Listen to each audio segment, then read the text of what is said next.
Well, hello there, students. You ready to give just one more lecture a go this week on GB 102, Bible Backgrounds? Well, good. I hope so. Because in this lecture, we're going to be covering the geographical area controlled by the kings of Israel's southern kingdom, known as the land of Judah. And in particular, we're going to discuss three different areas: the Judean Highlands, the Shephelah, and the far south, known as the Negev. Additionally, we will introduce the city of Jerusalem because it can be found at the heart of the land of Judea, but we will save many of our comments and maps for the city of Jerusalem itself for a later lecture. So, if you're ready, let's go exploring the southern steppes of the Levant, known as the Kingdom of Judah in the Old Testament, or the land of Judea, a province of Rome in the New Testament.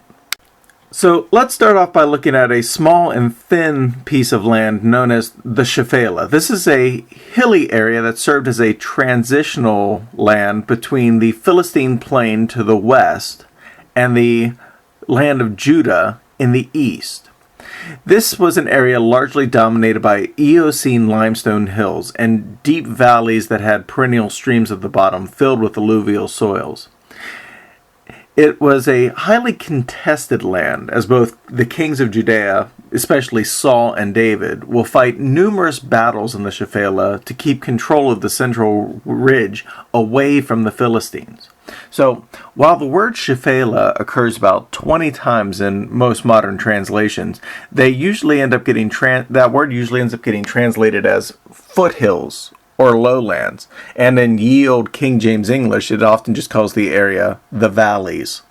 And so, all of these translations offer an apt description of the Shephelah. It has hills, it has lowlands, it has valleys, and it serves as a transition between the flat plains of the Philistines and the upper mountains of Israel. Okie dokie, so let's box that area in and shade in exactly where the Shephelah is on our large map here on this slide. Notice that this land is long and thin. It's about 27 miles long by about 10 miles wide. And it straddles the green lower elevations of the Philistine plains and the yellow upper elevations of Judah. This places the Shephelah somewhere between 300 feet above sea level and 1,200 feet above sea level. And it is very difficult to travel east and west through this area of crags and caves and valleys, which makes it a perfect place to pitch a battle or to plot an ambush. And we see something like this happen in 2 Kings 14, 17 through 20, where the king of Judah flees to the city of Lachish in the Shephelah and is assassinated. Alright, so let's zoom into that box there and let's see that entire area in greater detail. The Shephelah specifically covers most of the west side of the map, and specifically the west side of the map that is the color brown in between the green and the yellow. So, I guess you know the drill by now. Go ahead and download both your thumbnail maps for this area, and I'll rock the theme song.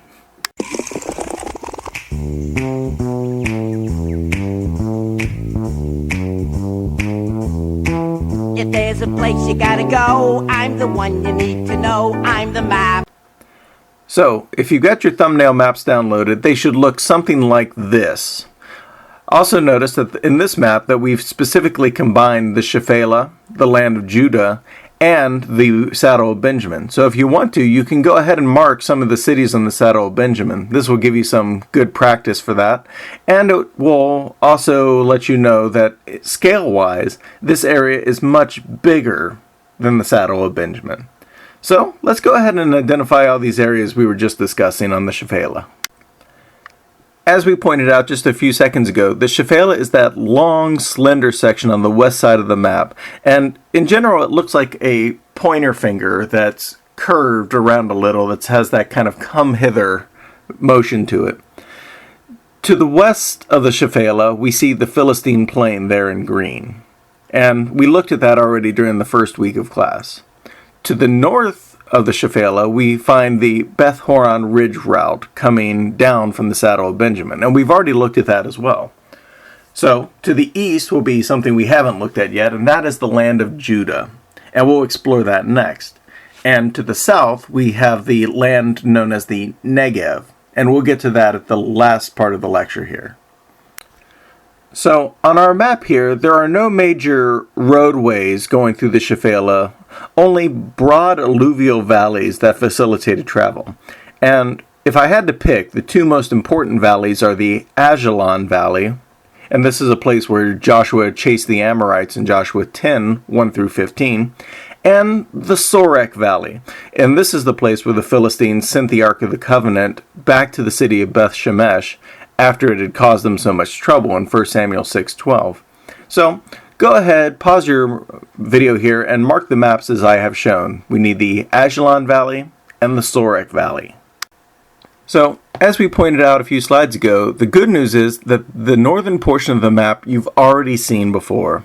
The Beth Horon Ridge route forms the northern border of the Shephelah, and all the major cities along that route, Lod, Lower Beth Horon, Upper Beth Horon, Gibeon, Gibeah, we've already seen them all before, and they're familiar from the Saddle of Benjamin map.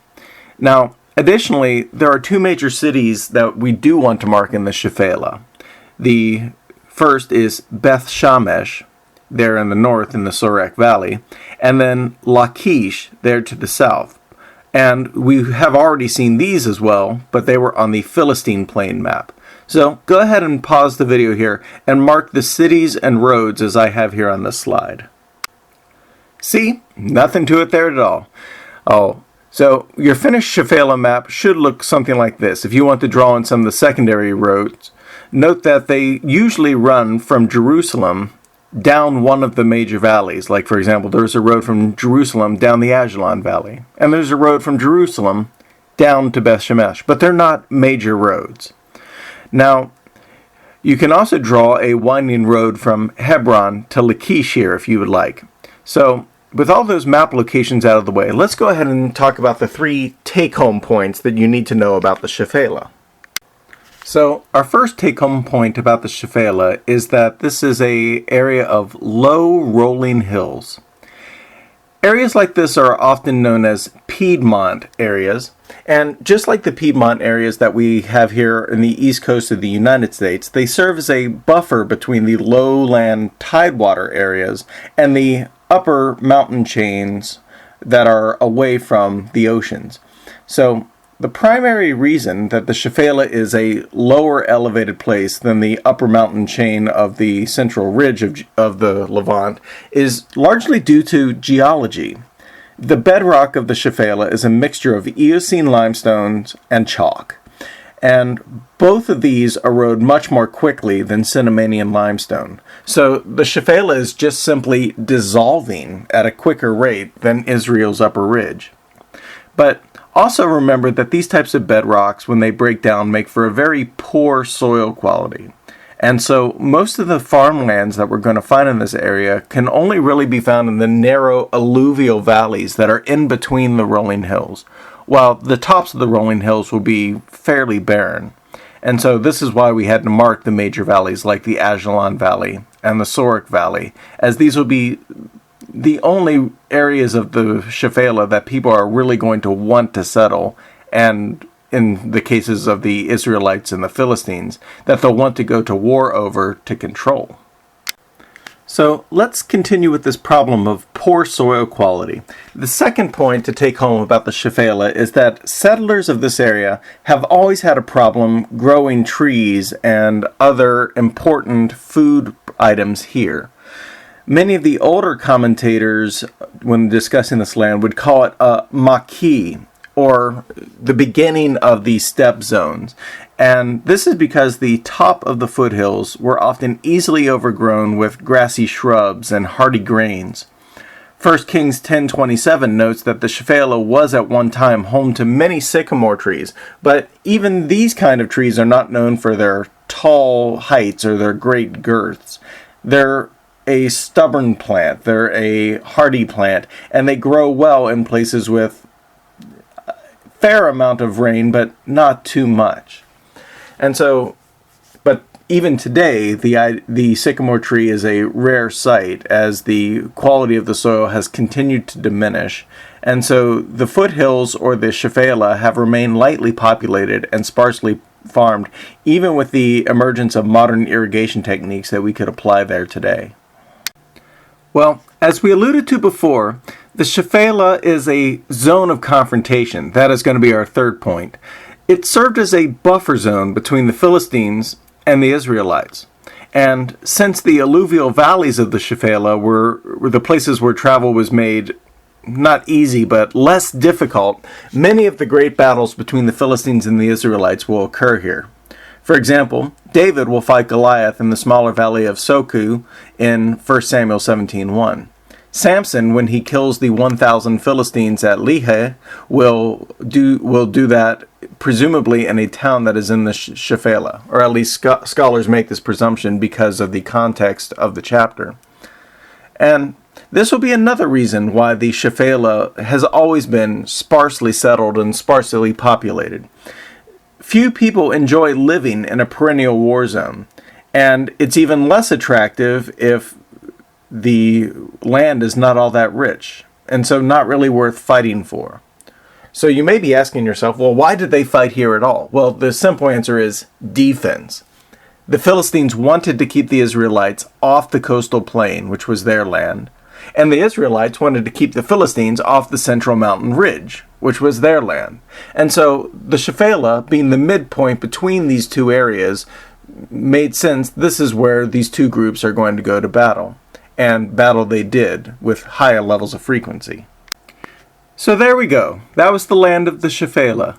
So now let's go ahead and move east a little, and let's take a look at the land of Judah proper. Here on this slide I've shown it marked in red, and since the map is the same as the Shephelah map, all we need to do is fill in the parts we haven't seen before on previous lectures.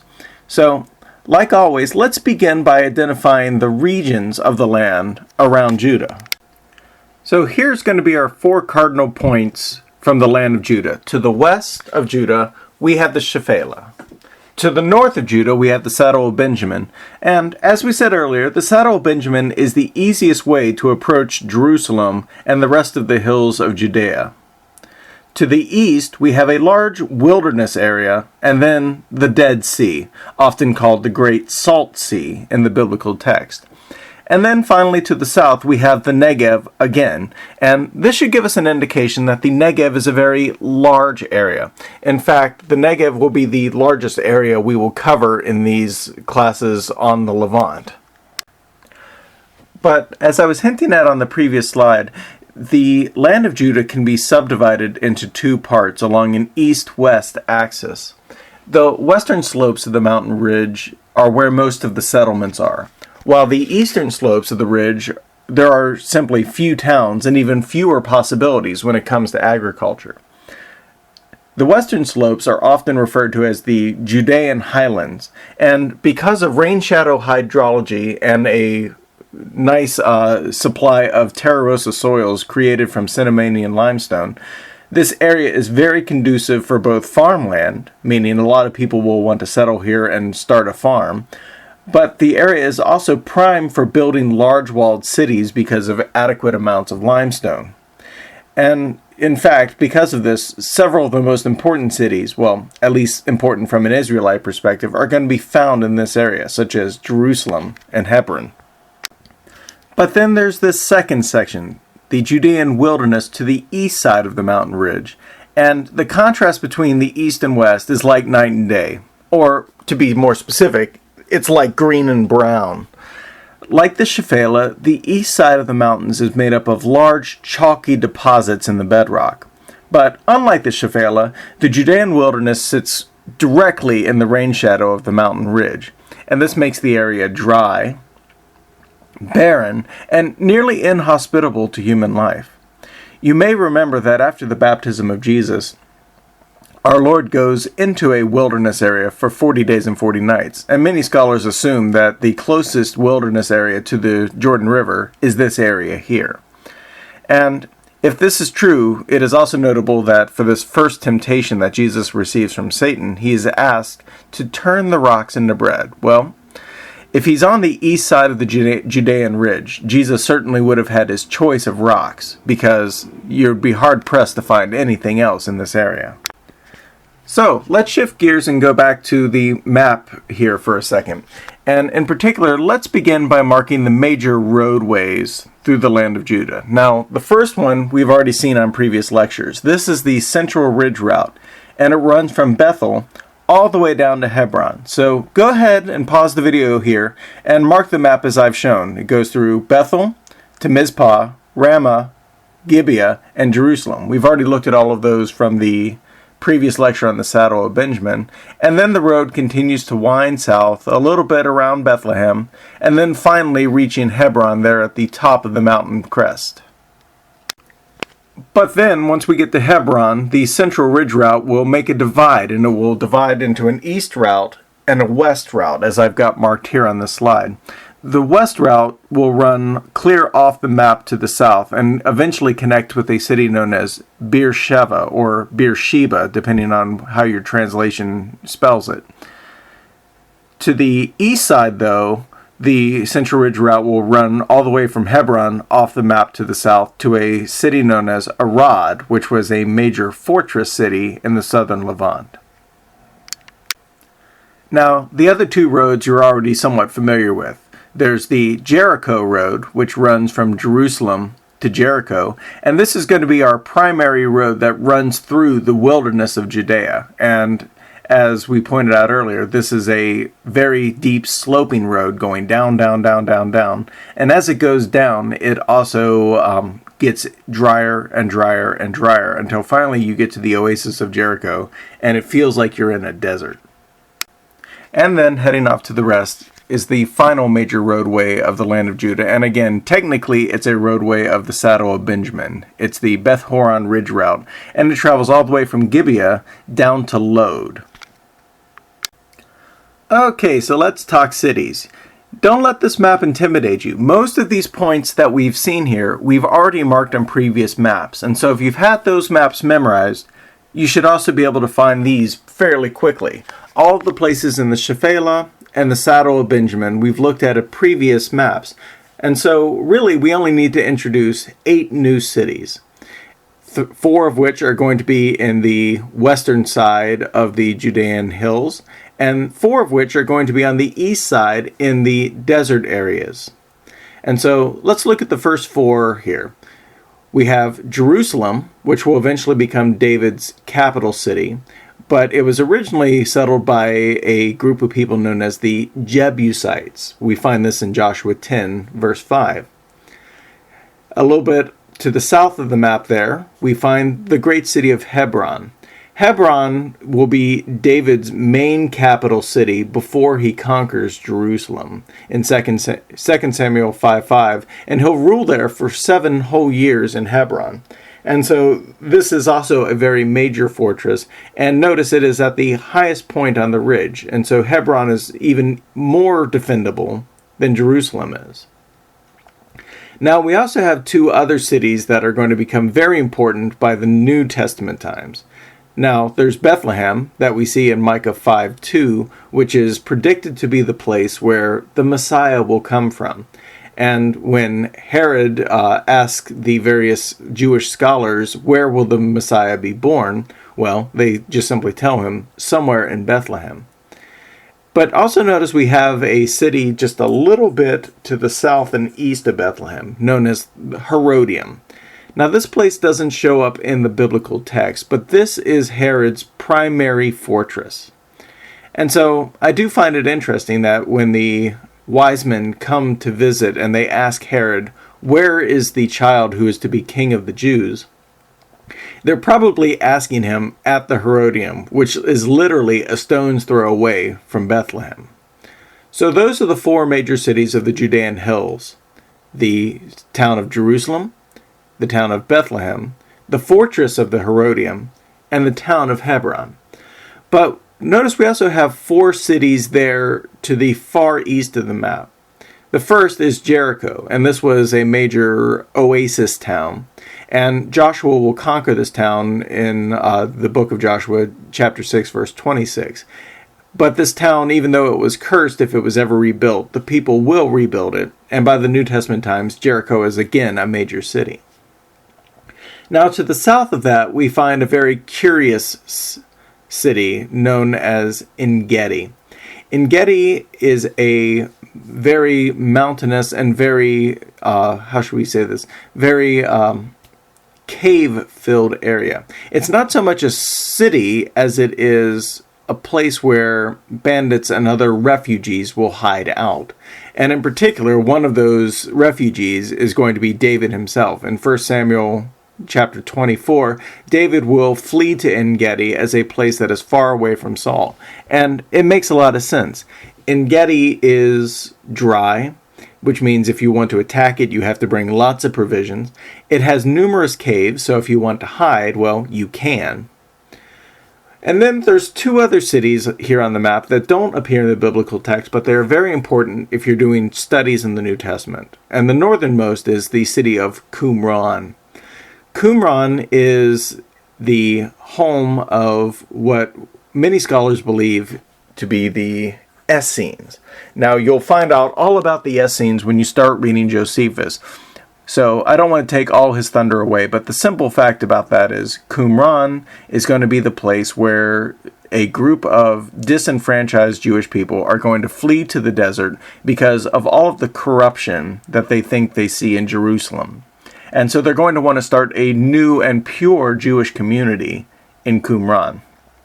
And many scholars also believe that this Qumran community may have been responsible for drafting the Dead Sea Scrolls, which are some of the oldest copies of the scriptures that we have to date.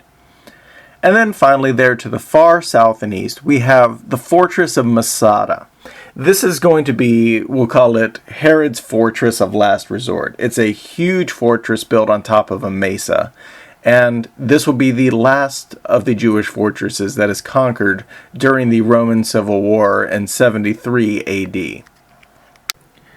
So there we go. Your finished map should look something like this. It should have really three different areas. It should have the Judean Highlands, it should have the Shephelah, and it should have the Saddle of Benjamin. And they're all interconnected by major roads and several minor roads. So your finished map should look something like this. So let's go ahead and pause it here. Make sure you've got everything filled in as we've got it pictured. And then let's talk about the three major points about the land of Judah. So our first point to remember about the land of Judah is that the area is very well elevated. In the times before aircraft were invented, the best way to keep a city safe was, especially from land-based armies, was just to put your city on the tallest hill that you could find. And because the land of Judah is well over 1,200 feet in elevation, most of the cities here are very well protected, especially the cities of Jerusalem and Hebron, which are surrounded by small little valleys on top of even larger hills than the surrounding area. But just remember that well-protected does not mean impenetrable. Numerous people groups throughout the biblical times, such as the Romans, the Babylonians, and the Greeks, will conquer Jerusalem, and when they do, they will almost always invade from the north, passing through the Saddle of Benjamin first to get to Jerusalem. So our second point to remember is that the land of Judah is a rugged but fertile area. The Cenomanian limestone that's in the bedrock will make this place very desirable for farmland, but it's the kind of farmland where you have to work pretty hard at it. The Cenomanian limestone is the hardest limestone that we've studied in this class, and a person wishing to build a farm in the Judean Highlands will be expected to spend a lot of energy plowing their fields. They'll have to turn the soil over often if they want to turn that limestone into terra rossa soils. However, the result is a very productive farm once you get to that point. And so the land of Judah will be known as a very fertile place and a very desirable place if you want to do things like feed an army. And so our final point about the land of Judah is that it is centered around the city of Jerusalem. Once David conquers the city in 1003 BC, Jerusalem will become the capital city for the Israelite people, and in many ways it'll be kind of the epicenter of both their politics and their religion. And this will be especially true after Solomon builds the first temple here in 966 BC. And I really don't think I can stress this point enough. Jerusalem really is the center of gravity if you're an Orthodox Israelite. If you are a religious person in the Old Testament, and even in the New Testament, you will travel to Jerusalem, and you'll do this frequently. For example, we know that from the book of John that Jesus will travel down to Jerusalem to celebrate Passover and Hanukkah. We know that in the book of Acts that people had traveled a long distance to celebrate Pentecost. And we would expect that other major festivals such as Yom Kippur or Sukkot also would encourage travelers to come visit Jerusalem. And additionally, Jerusalem tended to draw the rich and the powerful and the ambitious. So if anyone wanted to be somebody in Judaistic circles, they would have to come to Jerusalem if they wanted to make a name for themselves. And this is why people like Saul in the New Testament, who, as we know, eventually changed his name to Paul, this is why he comes to Jerusalem all the way from Tarsus, which is a city in eastern Turkey.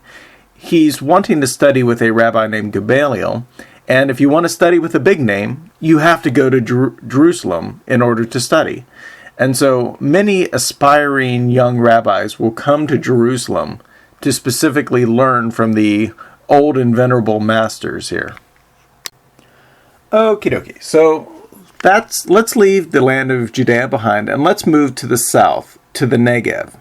And you may think, well, what is a Negev? Well, Negev is just simply the Hebrew word for south.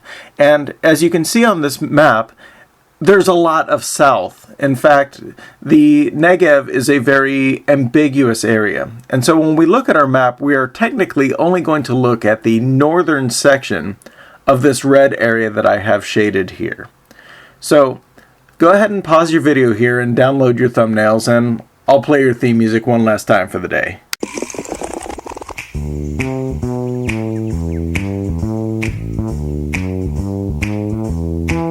If there's a place you gotta go, I'm the one you need to know. I'm the map. Thanks, map. Your check's in the mail, I promise. Okie dokie, folks. Your thumbnail map should look something like this for the Negev. And keep in mind here that this is only a portion of that larger red section that we had highlighted from the previous slide. And so really we're only going to be concerned with the northern area because the further south you go in the Negev, quite frankly, the more of a desert it becomes, and you just simply are not going to find any major towns worth discussing the further south in the Negev you travel. So let's begin by marking two major geographical points of interest here in the Negev. And the first, we've already seen just a little bit of the tip of it on the Philistine plain, but it's a perennial stream known as the Wadi Besor. We saw it in 1 Samuel 30, verse 9. But notice that the Wadi Besor keeps going south from the Philistine plain and then eventually ends up being the only major river course that we're going to find in the Negev. So go ahead and pause your video here and mark the Wadi Besor as I have shown. Now, our next major point of interest is known as the Beersheba or Beersheba Depression. We see this area alluded to in Genesis 21, verse 31. And as we noted from our first week of class, the Beersheba Depression is one of the few places you can easily travel east and west in the Levant. And so the town of Beersheba, even though it's going to be a fairly remote and desert area, will be a very successful town because if you want to travel through this part of the world, you really have to cross Beersheba at some point. And so this will become a major trade route along the east-west axis here. So let's get out our green pen now and let's start marking major roads. The first road I would like you to get is the Zoar Road. And this road will go from Beersheba and will head to the east and will eventually curve all the way down around the Dead Sea. But for now, all you really have to do is mark this road going from Beersheba and running along the corridor of the Beersheba Depression. Our next major road is a long road running from Beersheba all the way to the south to a town known as Kadesh Barnea. Now, Kadesh Barnea is famous for being one of the major towns where the Israelites will basically set up shop as they are approaching the Promised Land, and where they will eventually travel around the Beersheba Depression all the way through the Zorah Road and eventually into the land of Edom. But they will start in Kadesh Barnea. Now, our next roads really aren't going to be all that impressive on this map, but you will remember them that the town of Hebron had two major forks of the Central Ridge route running away from it. One went to the west, and that went to Beersheba, and one went to the east, and that wound up at the city of Arad. These are the two northern points on our map here. So go ahead and pause your lecture here and draw the Central Ridge route as I have pictured, the western fork heading to Beersheba, and the eastern fork headed to Arad. Our next major road that we want to look at is known as the Gaza Road, and this road will connect Beersheba to Gaza, which is in the Philistine plain. So this road is going to leave Beersheba, and it's going to go to the east and then run to the north, heading towards the lowlands of the Philistines. And our final major road, and also our most intimidating road name, is a road known as the Scorpion Ascent. And this is the primary road that's going to connect you to the Wadi Arava and eventually to the land of Arabia. And this road basically breaks off from the Beersheba Depression, and it heads south through the small little town of Memphis, and then continues heading south all the way into a valley area known as the Wadi Arava.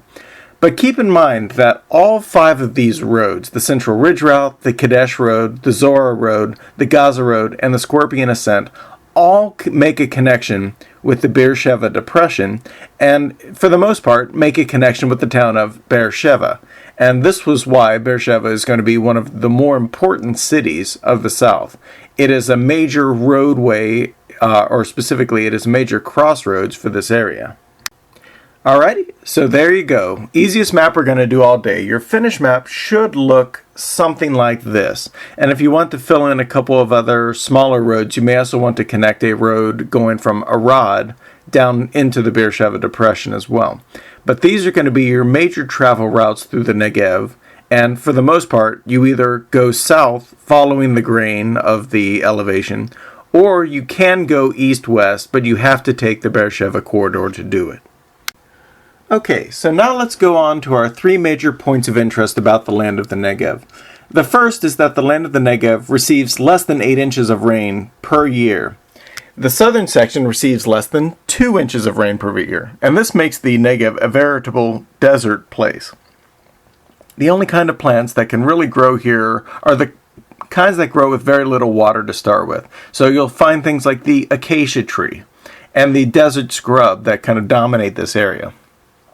And I find it interesting that this area is pretty inhospitable, and yet people like Abraham and his flocks and herds will thrive in this area, but they will be living as nomads.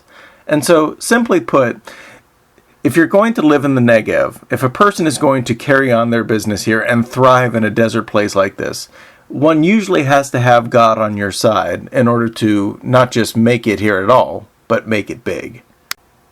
Now, this is not to say that the Negev is devoid of human life. It is actually a place that encourages people to migrate through it frequently. And so shepherds and pastoral nomads will call this place their home, and they'll live here going in and out, traveling to where the water can be found, where grasses can be found, and this will be their way of life. And it has not changed all that much for the thousands of years since they've been occupying this area. Now, if a person is not raising sheep or goats, there is another reason to travel through the Negev, and that is for trade. That the roads through the Negev are the primary paths that connect to the land of Arabia.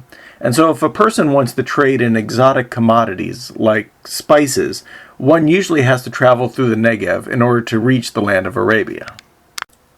But still, because of the desert conditions, the Negev is going to be a place of few permanent human settlements.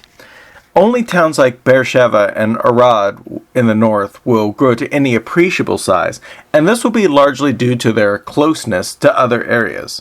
You could take the Beersheba corridor and you can get to places like Zorah. You can get to places like Gaza.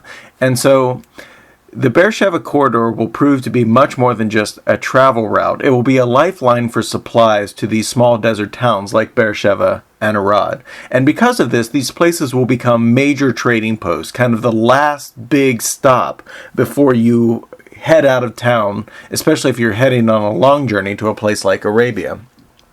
And largely this would be why Beersheba will be the southern border for Israel itself. When people describe the land, they will often describe it from Dan in the north to Beersheba in the south. And the reason for this is fairly obvious. It's the last major town before you hit desert, and before you're pretty much hoofing it or footing it for a very long period of time through desert terrain. So, way to go, troopers. You've gotten through your third week of lectures. So, now comes the time where you get to just sit back and relax and see another example of what a final class project could look like in action. So, today we're going to be trying to tie several of our threads from these lectures together, and we're going to focus on the covenant ceremony between the Lord and Abraham.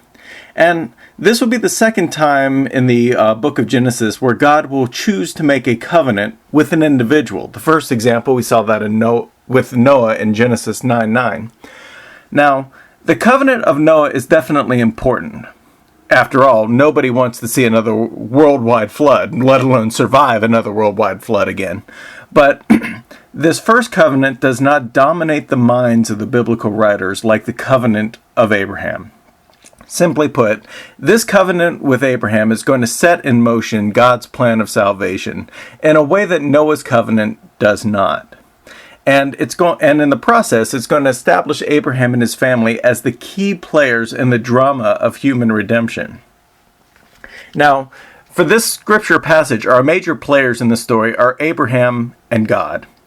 And if I had to guesstimate a date for this event, I would place it sometime between 2091 BC, when Abraham first moved to the Levant at around the age of 75, and 2080 BC, when Abraham had his firstborn son Ishmael at the age of 86. So sometime within this 11-year period.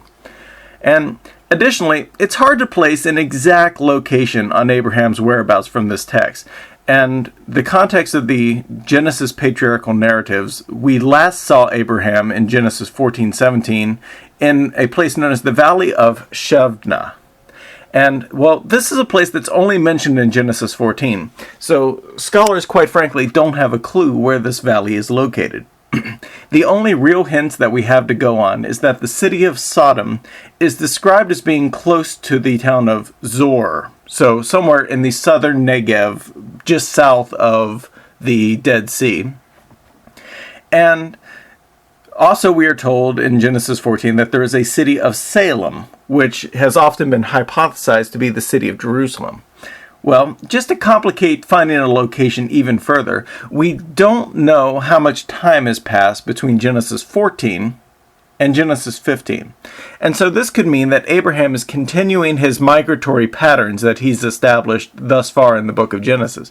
So he could just simply be traveling in and out of the Negev as far south as a place like Beer Lahi Roi, or as far north as Bethel, a place where he frequently worships.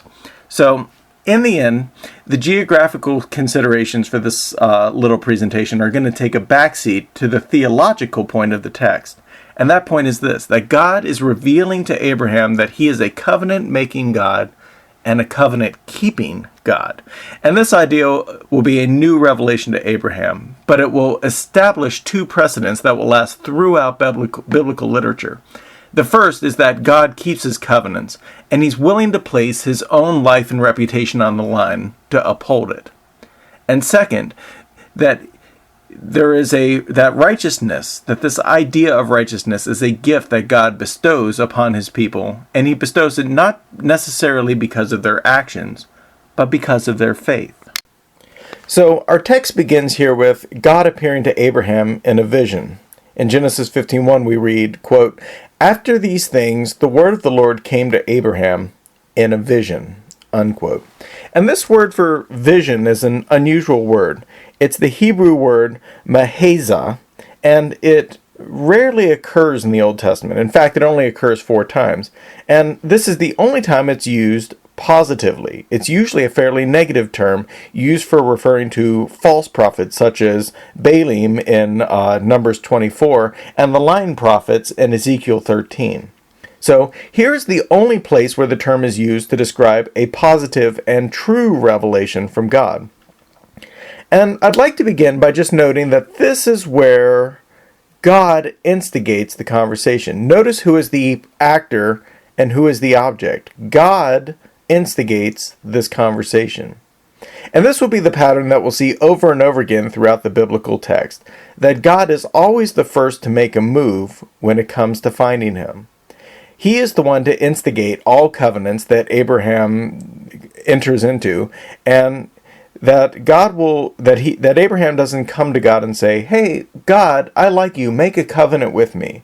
This will be God saying, "Hey, I want and desire a relationship with you, make a covenant with me." And we'll see this all the way through the biblical text, and even in the New Testament, the gospel is a standing offer. That God has offered his Son to die for us on the cross, and the offer to accept that by faith is still God having made the first move, even when that move is now nearly 2,000 years old. And if you want to read more on how this paradigm affects biblical worship, even for us today, I highly recommend a book known as The Worship Architect by Constance Cherry. It's a really fascinating look at this reality that God instigates all covenants, and that this has continuing effects for us even today in our worship and in how we order and structure our lives and our relationship with God. So, looking back to Abraham, it will become very clear that this event becomes a pivotal turning point in the biblical narratives. In fact, if I had to make a top 10 list of the most important Bible stories, this one would probably make the cut, because here, God is revealing to Abraham two new and exciting bits of information about himself, but they're also things that we would take for granted today, but for Abraham, they're brand new. And the first of these bits is that God will be Abraham's shield. If you recall from your readings in the Walton textbook, you may remember that the gods of Mesopotamia are fickle, that their love, their provision, their protection, it's never really certain. You have to convince them to like you. But here, God uses a possessive. I am your shield. Indicating, I think, that God intends for Abraham to make a personal claim on his person. That this relationship that is being forged is not just a one-time only event, but that it's a personal relationship, and that it's an exclusive relationship. And the second thing that God is revealing here is that God is revealing himself to be Abraham's reward. And this is the closest parallel to the idea in our country that we often see in love stories. The hero will get the girl. Having the girl love the hero freely and honestly is its own reward. And in most of the stories that we tell in our culture today, the hero will go to any length to secure this sort of relationship. And I think in a sense, God is reminding Abraham that the best blessing he could possibly receive is God himself. Yes, Abraham will eventually become a father, and that this will take away the stigma of him and his wife being a barren family. Yes, Abraham will eventually be one of the greatest men who has ever lived, and he will become a blessing to the nations through his offspring and through his seed. Yes, Abraham's family will eventually produce the Messiah, and Abraham will have his part in this mighty drama of human salvation history. But what is the greatest reward that God is offering? God is saying, I am offering myself. I am your reward, Abraham. And don't forget that the greatest thing you will ever receive is me, God. And personally, I think that this is a truth that our culture, and even many Christians in our culture, have forgotten. The reward of fellowship with God is the greatest gift we can receive, and it makes all other material blessings look insignificant and pale in comparison to this singular fact that covenant with God means our reward is God himself. Alright, so at this point in the text, Abraham responds to God, and he responds by asking a pretty audacious question. He asks, how will I know that all this is going to come to pass? Because the person who's going to inherit my property is not one of my blood relatives, but it's Eleazar of Damascus. And, it's a fair question. How does Abraham know that God will hold up his end of the bargain? After all, Abraham doesn't have a single word of scripture yet that he can turn to. He can't open up his Bible and see how God has been faithful to every promise he's ever made. Abraham is literally flying blind here, and his trust in God is making him the first test subject in this category. And so, God ups the ante by taking Abraham outside and asking him to gaze up at the stars. And keep in mind that this is the age before electrical lighting. Everywhere you go, Abraham would have experienced the sort of darkness at night that really you could only find at the desert roads of New Mexico or Arizona in our country today. And so he would have seen millions and millions of stars just with his own naked eye. And God tells him, Abraham, count them if you can. This 85-year-old man with his 75-year-old wife has just been asked to believe something impossible, that from their old and feeble bodies will come a mighty nation, even at their old age. God has asked them to do something that biologically we would say is impossible. But amazingly, Abraham does believe. And this brings us to verse 6, which is a foundational text for the New Testament's theology of salvation by grace through faith. That the NET version translates this text as, Abraham believed the Lord, and the Lord considered his response as proof of genuine loyalty. Now the NIV translates it differently. It says that Abraham believed the Lord, and he credited to him as righteousness. Now, notice that these translations are just a little bit different. The NIV is a transaction, and it's using monetary type terms of credit and debit. Whereas the New Testament uses terms of assessment, that the Lord considered the response as proof. And so when you do your final project, look for instances like this. If you see multiple translations doing kind of wonky things or saying something that looks very different from one another, this may be an indication of where you could do a good word study. So, unlike our word study from last week where we saw the word hesed, we won't have the luxury of staying in the Hebrew language because this exact verse is so frequently quoted in the New Testament. And therefore, we'll have to look at the meaning of this word both in Hebrew and the Greek translations of this word as well. And so, the primary word for righteousness in this text, the NIV translates it as righteousness, while the NET translates it as genuine loyalty. And this Hebrew word is tzedakah. And quite frankly, I could not have picked a more complicated word to show you to do a word study. If you look this word up in a standard Hebrew dictionary, it reveals the following possible definitions for the word. It could mean holiness, righteousness, justice, godliness, reliability, salvation, deliverance, blamelessness. So, simply put, it often means very positive things. It often means things that we associate with God, but it can mean a lot of things.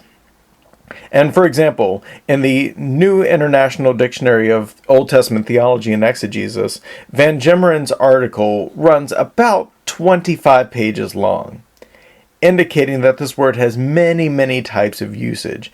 And in terms of linguistics, that often means that this word has a wide semantic range. But what I'm wanting you to notice is this, is that a good word study will often show that a word can mean different things. And when we see two translations that have very different interpretations, often what's happening is the translators are wrestling with the implications that a word can mean different things, and they had to pick which meaning is best. And so, with that in mind, let's see how other biblical authors will either use or translate this word to get a firm grip on its meaning. Now, one of the major uses of this word tzedakah we can find in the book of the prophet Habakkuk. In chapter 2, verse 4, God is comforting Habakkuk by stating that although the desires of the wicked will not succeed and they'll eventually fail and be punished, those who are tzedakah will live by their faith or their faithfulness.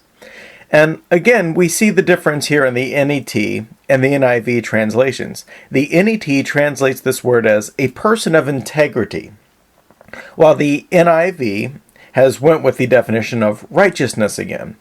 And notice that both translations are being consistent thus far. The NIT is consistent to translate this term in faithfulness, which is an adjective, integrity, and covenant loyalty, while the NIV continues to use meanings of justice, righteousness, and faith, which is used as a noun. So let's look at how New Testament writers, particularly the writers Paul and James, assess this verse of Genesis 15:6. So let us begin here with Paul and his quotation of Genesis 15:6. Notice what happens here in Romans 4:3 with our two translations that we've been comparing and contrasting. Notice here that they are nearly identical. And you may be asking yourself, well, why is this? Well, the simple answer is because Paul is not quoting from the Hebrew Old Testament here. He's actually quoting the Greek translation of Genesis 15:6, and this translation is known as the Septuagint. In fact, most of the New Testament authors will quote from this Septuagint translation. And you may also notice that the NIV has remained very consistent with their Old Testament translation of Genesis 15:6. And this indicates that the NIV is following the Septuagint much more closely than the NET, which is largely ignoring it. Now, the reason that these translations of Romans 4:3 are so similar is pretty straightforward. The Greek word that is being used to translate tzedakah is this word diakosune, and this word has a much smaller semantic range. It specifically means righteousness or justice. And so let's look at Paul's context here in Romans. Paul is specifically trying to argue here that the law of Moses is not the way that God justifies human beings. And so how does he go about proving this? Well, his argument is to look back to Abraham because Abraham lives long before Moses ever wrote any of the law. And he notes here that Abraham is justified by his faith and not by his adherence to the law and not even to circumcision because, as Paul notes in Romans 4:10, that Abraham is circumcised in Genesis 17, while he is declared righteous or he is declared faithful in in Genesis 15. So simply put, Paul is arguing that Abraham's faith in God towards this covenant and all these promises, that this is the moment that Abraham and God enter relationship. And this, of course, is foundational to most Protestant theologies, that salvation to humans today comes through faith and is not connected by their works, that it is not something we earn. So now let's turn to the book of James chapter 2 for an interesting counterpoint. James will look ahead to the moment when Abraham obeyed God by taking his son to be a sacrifice, and he will note this as a very pivotal moment in Abraham's life. And what James will argue is that the passage of Genesis 15:6 is fulfilled when Abraham allows his faith and his works to operate together. And this has been one of the major questions for us as Protestants over the last 500 years. Were Paul and James in agreement on this, where Paul seems to be saying that works mean nothing, James seems to say your faith without works is dead? Well, some Protestants like Martin Luther have concluded that they are not in fact in agreement, and he therefore demotes the book of James kind of to a secondary status, at least when compared to Romans.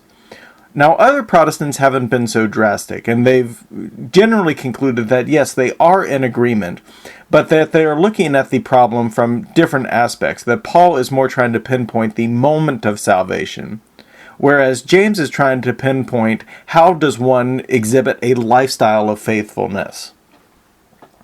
And so you may be asking, well, what's the takeaway from this particular set of word studies? And the simple answer is that word studies require time and patience, and that they will frequently uncover more questions than they answer. And often, when you're trying to find specific or contextual meanings for a word, what does it mean in this particular instance? We'll find that scholars are debating, and that we may be very, very far away from coming to an exact conclusion. And so when you do your word studies, when you look things up in various commentaries, you may find that there's quite a lot of disagreement on what major words mean. And I want you to be able to wrestle with this, kind of get your hands dirty with this. And in all four of the passages, there are several words that all four of the passages you could be doing for your final project. There are several words that could be taken in different ways. And if you find them, if you stumble upon them, get a sense for what do these differences in words mean, and how could they be changing the translation of your text. So, turning our attention back to Abraham and starting in verse 8 of chapter 15 of Genesis, the text starts to gear us up to describe the covenant ceremony itself between Abraham and God.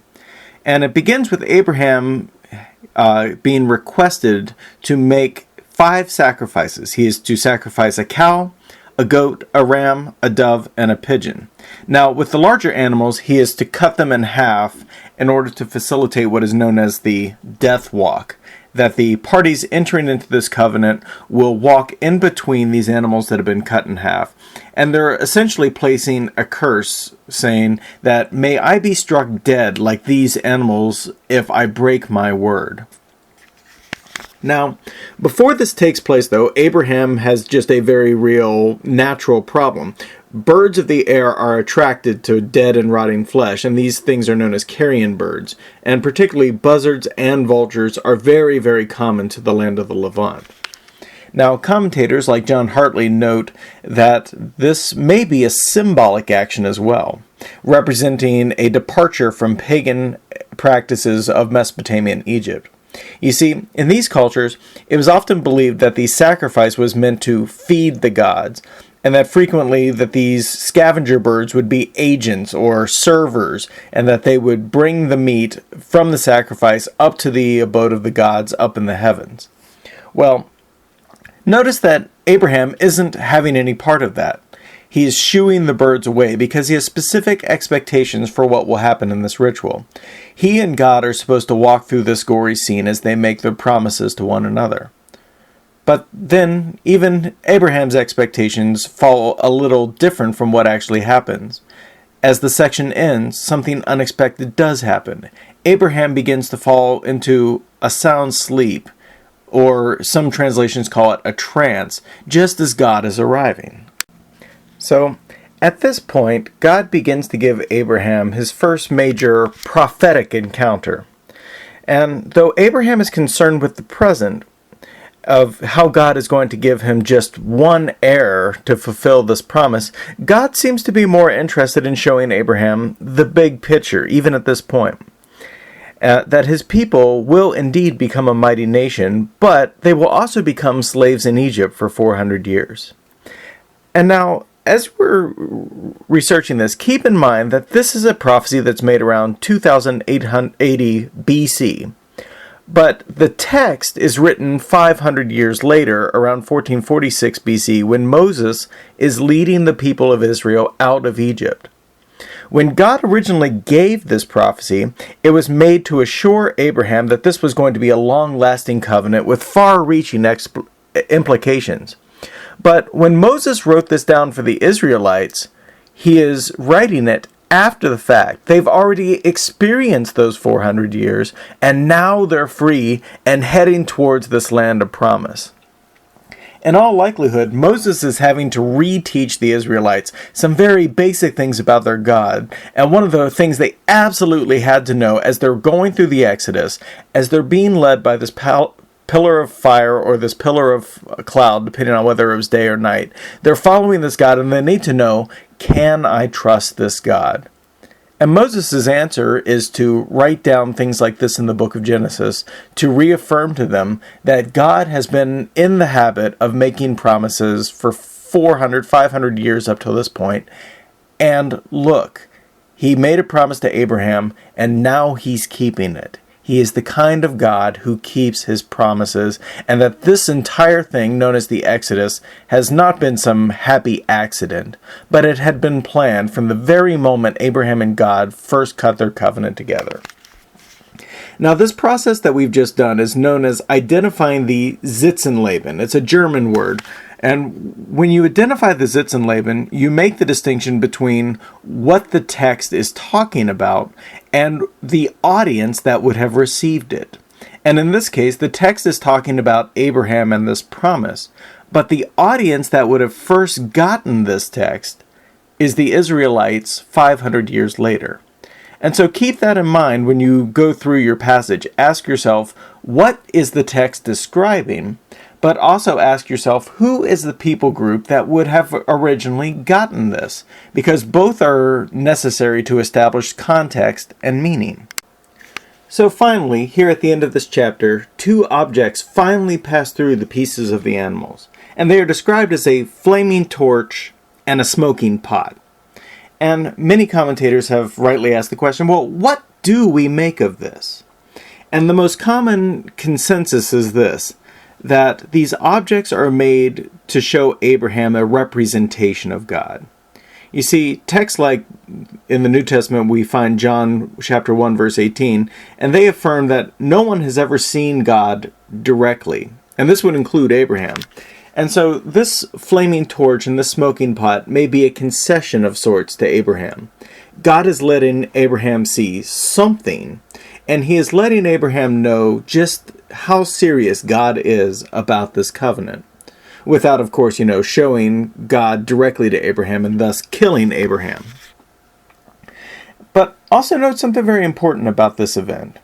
Abraham is never described as making the death walk himself. As indicated earlier in the text, he's already asleep or in a trance by this point. Only God makes the walk.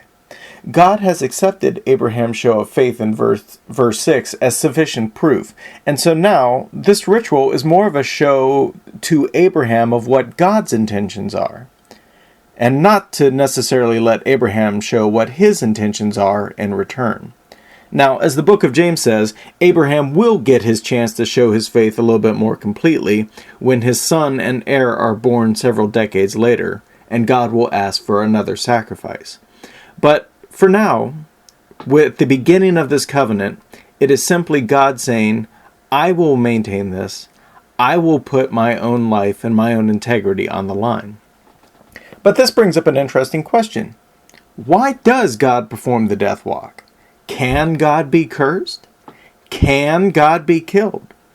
Is this covenant so important that God is willing to die for it?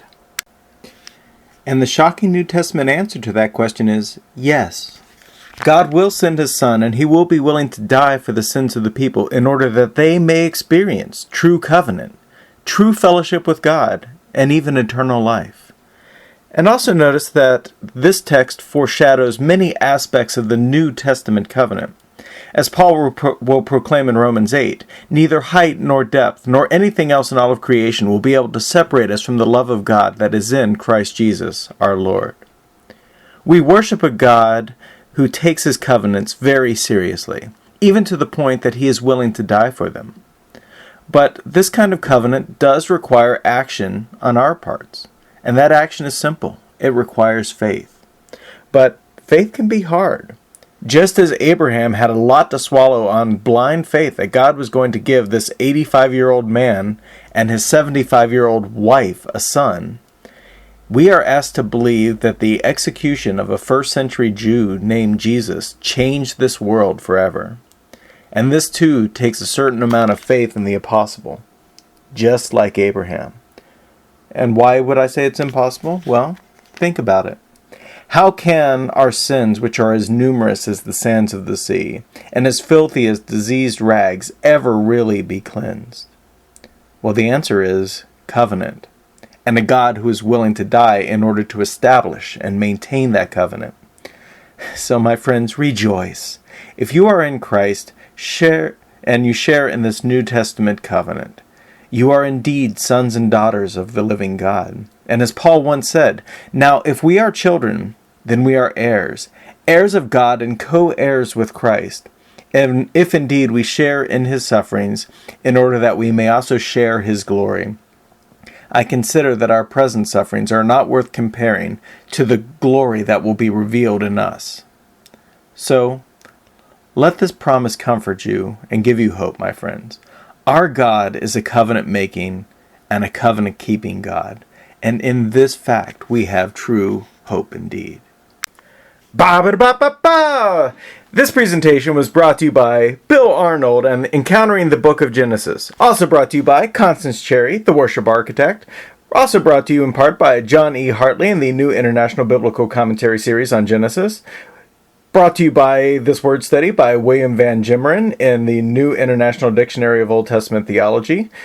Also brought to you by John H. Walton, Ancient Near Eastern Thought in the Old Testament, and by Gordon Winneham's lovely commentary on the Book of Genesis, Volume 2. Thanks for your attention, and have a wonderful and blessed day, my friends.